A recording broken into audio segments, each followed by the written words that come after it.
Nationwide, 81% of women and 43% of men reported experiencing some form of sexual harassment and/or assault in their lifetime.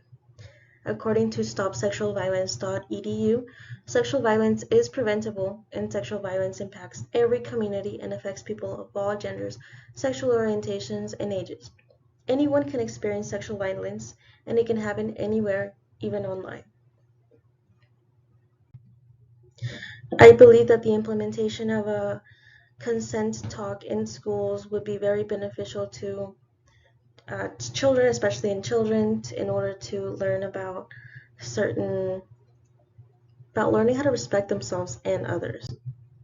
So the first part of the program would be about that consent is a fundamental human right.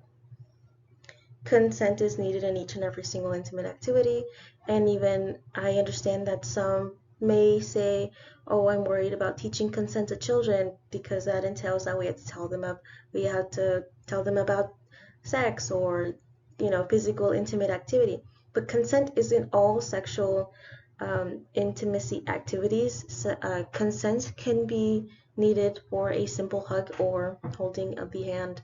Anything that clearly in like demonstrates of touching, like physical touch. Here is a fun acronym made by Planned Parenthood in order to teach consent in a fun way for others to learn. So we have here FRIES. FRIES stands for freely given, that consent is freely given. Consent is reversible. If you say yes to an activity and you don't want to anymore and you change your mind, it is reversible. One has to be informed about consent in order to practice consent. And if a yes or has to be enthusiastic in order to be consent. And if you say yes to something specific and someone else does something else, that is a clear disrespect of your consent that you gave.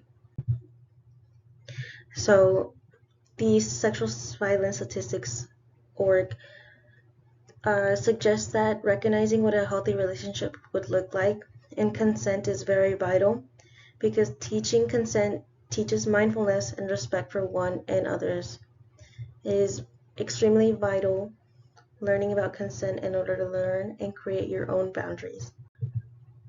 Teaching children early to respect themselves and others is never something that can be bad because there will be instances, unfortunately, in real life, that where there'll be things or that uncomfortable situations where their consent is not taken into consideration and they need to learn how to firmly establish their boundaries to others in order for it not to happen again.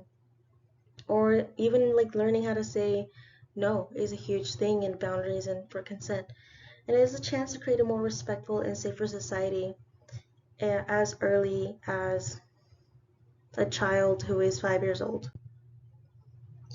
So in the consent program, we have these three fundamental bullet points: that consent is a fundamental human right that everyone deserves no matter what background, religion, sexual orientation, or gender they may come from. Right? Consent is good in order for people to recognize what a healthy relationship should look like with themselves and with others. And it's always great to teach children early to respect themselves and others around them.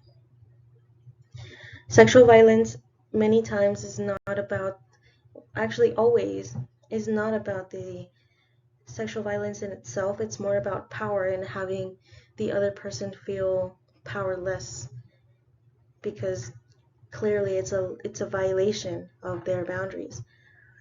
So I do believe that consent should be implemented into schools as early as kindergarten in order to already have it in their minds that they need to ask permission for any sort of intimate activity, because if they don't respect themselves, they're not going to respect other people.